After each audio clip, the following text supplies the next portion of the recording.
Hello. Last video में हमने अवतल लेंस से कैसे इमेज बनते हैं उसका रेखा चित्र देखा और वह सिमुलेशन वीडियो भी देखा जिस हिसाब से अवतल और उत्तल दोनों लेंसों में किस प्रकार से रिफ्रैक्शन के थ्रू इमेज बनता है। इस वीडियो में हम मानव नेत्र के बारे में पढ़ेंगे, ह्यूमन आई के बारे में। वह भी ह्यूमन आई जो है वह भी एक कॉन्वेक्स लेंस के हिसाब से काम करता है, उसी के प्रिंसिपल पे काम करता है। तो किस प्रकार से ह्यूमन आई बना हुआ है, उसके क्या क्या पार्ट्स है और वह कैसे हमारे को बाहर की दुनिया देखने में मदद करता है, इसके बारे में जानेंगे। तो पेज नंबर 48 में मानव नेत्र के बारे में दिया हुआ है। यह एक मानव नेत्र का चित्र है। अगर उसको साइड से देखेंगे तो ऐसा दिखेगा ये। तो इसमें क्या क्या बहुत सारे पार्ट्स होते हैं, इसके बारे में हम सीखेंगे। ठीक है, तो पहले मानव नेत्र का क्या क्या पार्ट्स होता है उसको देखते हैं।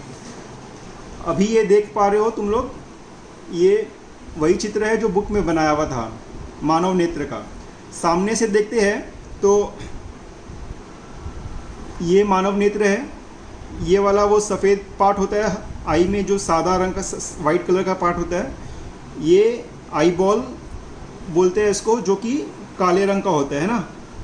ये वाला किसी का काला होता है, किसी का ब्राउन होता है, किसी का ब्लू होता है। तो ये आई बॉल हो गया। तो सामने से ऐसा रहता है। और अगर इसी आई को खोल के साइड से देखेंगे तो ये ऐसा दिखेगा। ठीक है, तो इसमें क्या क्या पार्ट्स होते हैं देख लो। ये जो है ये पार्ट, ये वाला जो पार्ट है ये वह साइड वाला पार्ट है, इसको स्क्लेरोटिक बोलते हैं। क्या बोलते हैं? स्क्लेरोटिक। और यह जो कर्व्ड पाथ है, अच्छा, ये जो स्क्लेरोटिक है ये ओपेक होता है, ये अपारदर्शी होता है, लाइट इसमें से घुस नहीं पाता है। ठीक है, और ये जो सामने कर्व्ड पाथ देख पा रहे हो इसको बोलते हैं कॉर्निया। क्या कहते हैं इसको? कॉर्निया। यह पारदर्शी होता है, लाइट इसके थ्रू ही एंटर कर पाएगा, इसके थ्रू एंटर नहीं कर पाएगा। ठीक है, यह कॉर्निया होता है। अभी ये जो देख रहे हो ये जो पार्ट है, कैमरा में हम लोगों ने देखा था डायाफ्राम। डायाफ्राम उसी पार्ट को इसलिए यहाँ पे बोलते हैं आइरिस, IRIS, आइरिस। ये जो देख रहे हो ये आई बॉल, जैसे हम लोग बोलते हैं काला रंग का आँख है या ब्राउन आँख है या ब्लू आँख है, तो वह आइरिस के कलर पर रहता है। ये जो पार्ट देख रहे हो यही आइरिस है। इसका जो कलर होगा वही आँख का कलर बोला जाएगा।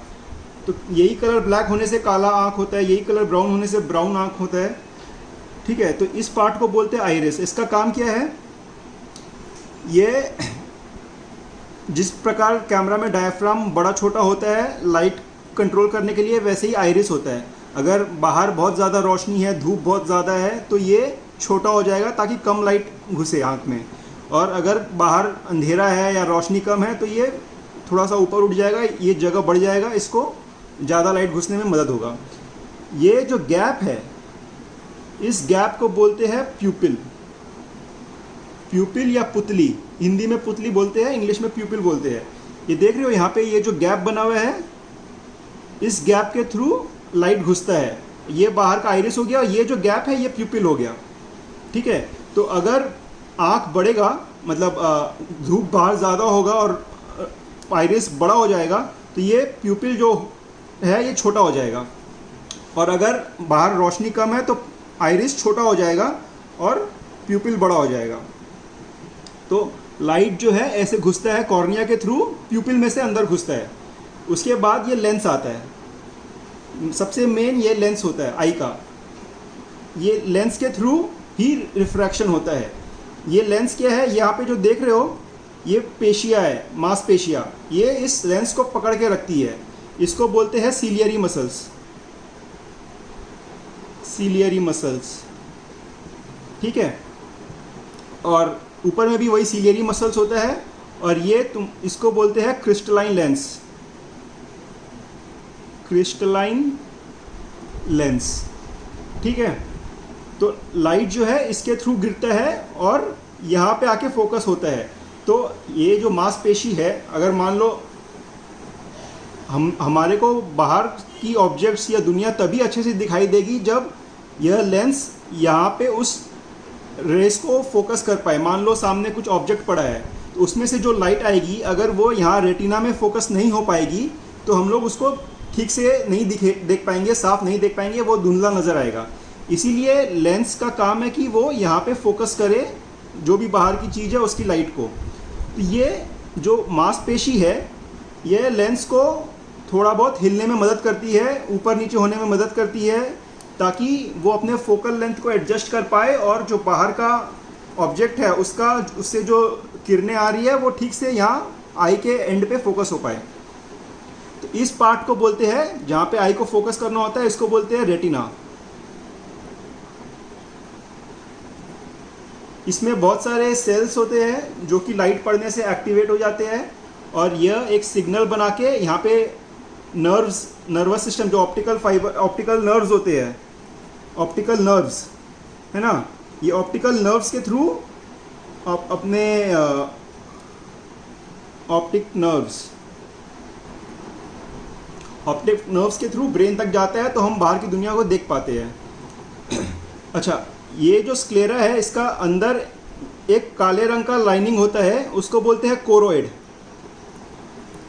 और कोरोइड के आगे होता है ये रेटिना। ठीक है, रेटिना सबसे अंदर में होता है, फिर कोरोइड, और सबसे बाहर ये स्क्लेरोटिक होता है। तो अच्छा, अब ये जो जगह है यह खाली नहीं रहता है, ये एक जेल जैसे सब्सटेंस से भरा रहता है जिसको बोलते हैं विट्रियस ह्यूमर। और यह जो जगह है यह पानी जैसे सब्सटेंस से भरा होता है, इसको बोलते हैं एक्वस ह्यूमर।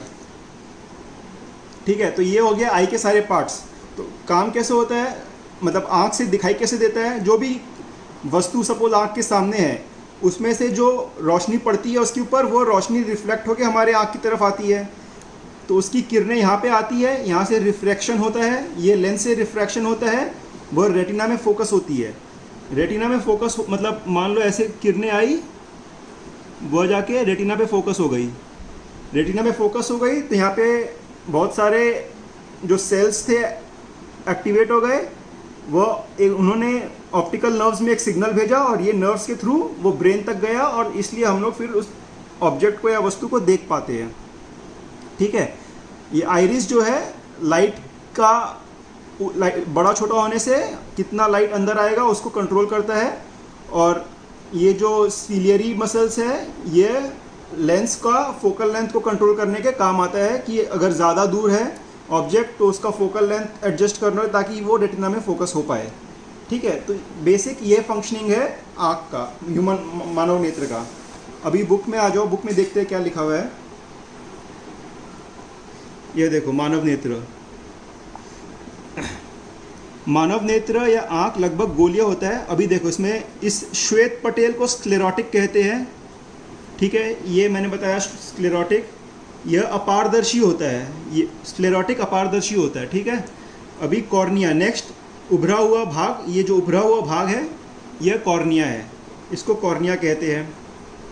स्क्लेरोटिक के नीचे गहरे भूरे रंग की परत होती है, यह स्क्लेरोटिक है। इसके जस्ट अंदर में थोड़े से भूरे या काले रंग की परत होती है जिसको हम लोग कोरोइड बोलते हैं। ठीक है, और ये जो भाग है ये देखो आइरिस, यहाँ पे लिखा हुआ है आइरिस, इसको यहाँ पे आइरिस, और जो लेंस को पकड़ के रखता है उसको सिलियरी मसल्स कहते हैं। ठीक है, और क्रिस्टलाइन लेंस, स्फटिक लेंस कहते हैं। ठीक है, ये सारे बात मैंने डिस्कस किया है। रेटिना भी मैंने बता दिया है, ऑप्टिक नर्व्स भी बता दिया है, प्रकाश स्नायु। रेटिना मतलब ये जो दृष्टि पटल लिखा हुआ है यही रेटिना हो गया, और ये दृक् तंत्रिका जो है यह तुम्हारा ऑप्टिक नर्व्स हो गया। ठीक है, एक्वस ह्यूमर, जो एक्वस मतलब जो आगे की तरफ में है, कॉर्निया के पास है, यह पानी जैसा सब्सटेंस, इसको एक्वस ह्यूमर या जलीय द्रव बोलते हैं। जल पानी का है इसलिए जलीय द्रव। और ये जो इस तरफ है ये विट्रियस ह्यूमर हो गया, यहाँ पे ये थोड़ा सा मोटा होता है जेली जैसा, इसको काचव द्रव बोलते हैं, काचव द्रव। ठीक है, ये सारे हो गए। अच्छा, अब देखने की क्रिया कैसे होती है। आँख वास्तव में एक फ़ोटो कैमरा की तरह कार्य करता है। कैमरा में आगे लेंस और पीछे फोटो फिल्म होता है, उसी प्रकार आँख में आगे लेंस तथा पीछे रेटिना होता है। ठीक है, कैमरा में जो काम शटर करता है वह काम आँख में पलक करता है। आइरिस की सहायता से आँख के लेंस से होकर जाने वाले प्रकाश के परिमाण को घटाया या बढ़ाया जा सकता है। अंधेरे में आइरिस के बीच का छेद अभिमुख, जिसे पुतली, ये जो आइरिस है इसके बीच के गैप को प्यूपिल या पुतली कहते हैं ना, ये आइरिस है, इसके बीच के गैप को प्यूपिल या पुतली कहते हैं। आइरिस बड़ा होगा तो प्यूपिल छोटा हो जाएगा, आइरिस छोटा होगा तो प्यूपिल बड़ा हो जाएगा। तो वही लिखा हुआ है, अंधेरे में आइरिस के बीच का छेद जिसे पुतली कहते हैं स्वतः फैल जाती है और तेज रोशनी में सिकुड़ जाती है। अतः कैमरे में जो काम डायफ्राम करता है वह काम आँख में पुतली करती है।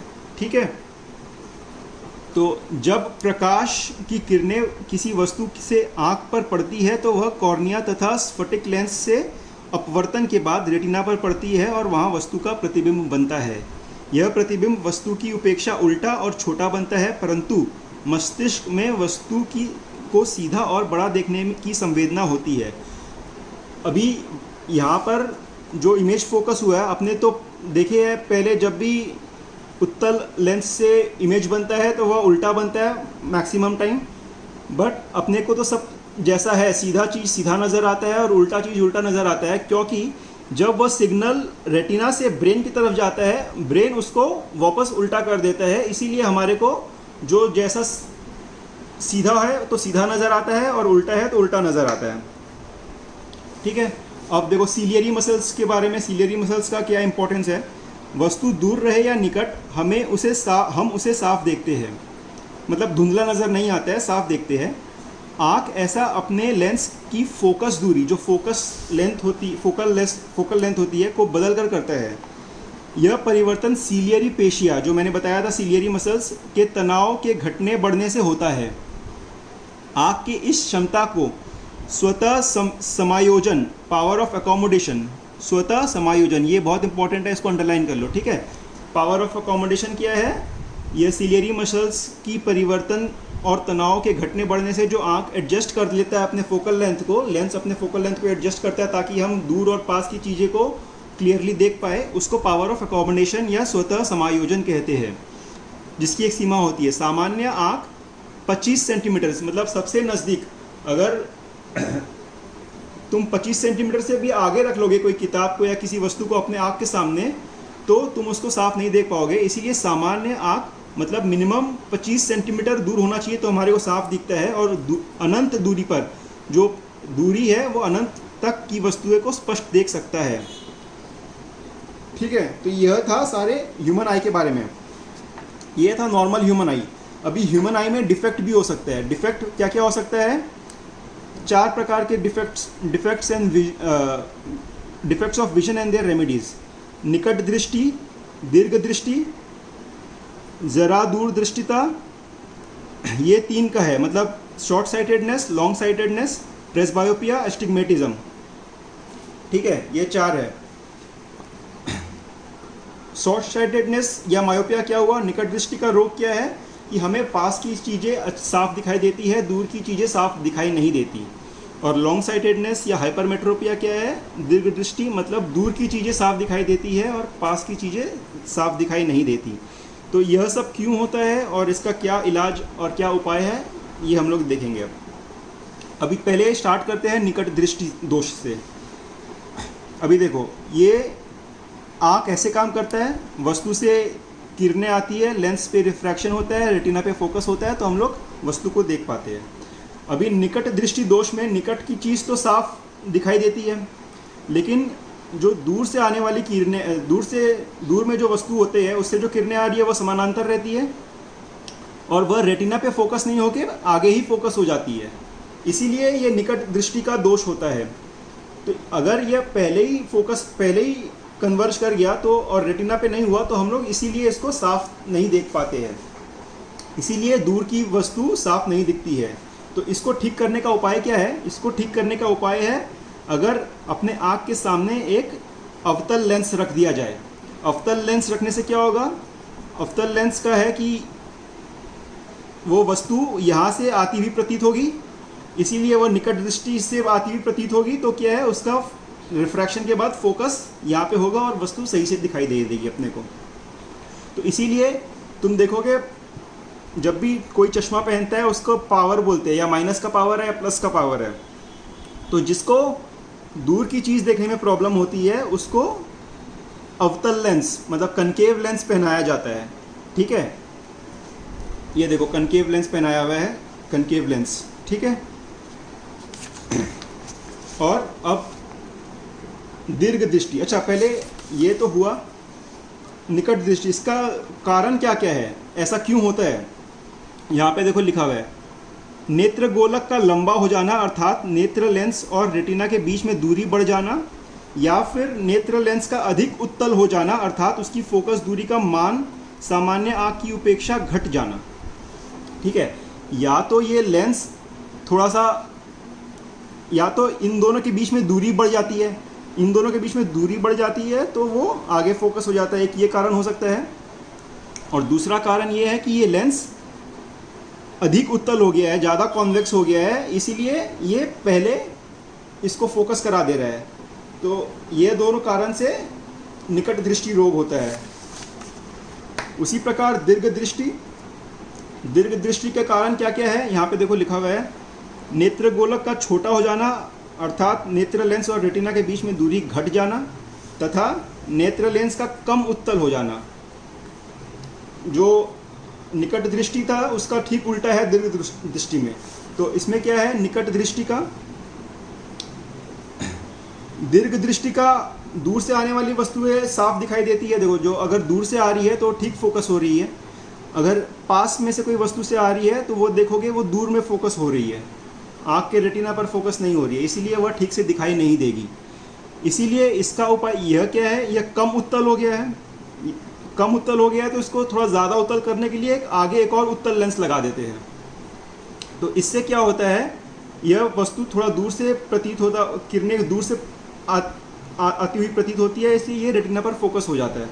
ठीक है, तो दीर्घ दृष्टि दोष के लिए आगे एक कन्वेक्स लेंस लगा देते हैं, उत्तल लेंस, और निकट दृष्टि दोष के लिए आगे एक अवतल लेंस लगा देते हैं। ठीक है, तो यह तुम्हारे को याद रखना है और इनकी कारणें याद रखनी है कि दोनों का, जैसे मैंने बताया, निकट दृष्टि दोष का क्या क्या दो कारण है और दीर्घ दृष्टि दोष का क्या दो कारण है, ये तुम्हारे को याद रखना है।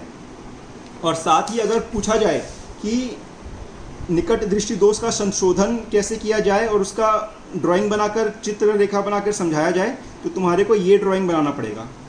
ठीक है, उसी प्रकार अगर दीर्घ दृष्टि का संशोधन के लिए पूछा जाए तो तुम्हारे को ये ड्राइंग बनाना पड़ेगा। तो ये भी तुम्हारे को पता होना चाहिए, और कारण क्या क्या है इस दोष का वो भी तुम्हारे को पता होना चाहिए। तो ह्यूमन आई में इतना है, ये अच्छे से ड्राइंग करके प्रैक्टिस कर लो, और ये चीज़ को याद रखना, शॉर्ट साइटेड निकट दृष्टि, दीर्घ दृष्टि, ज़रा दूर दृष्टिता और अस्टिग्मेटिज्म। ठीक है, थैंक यू।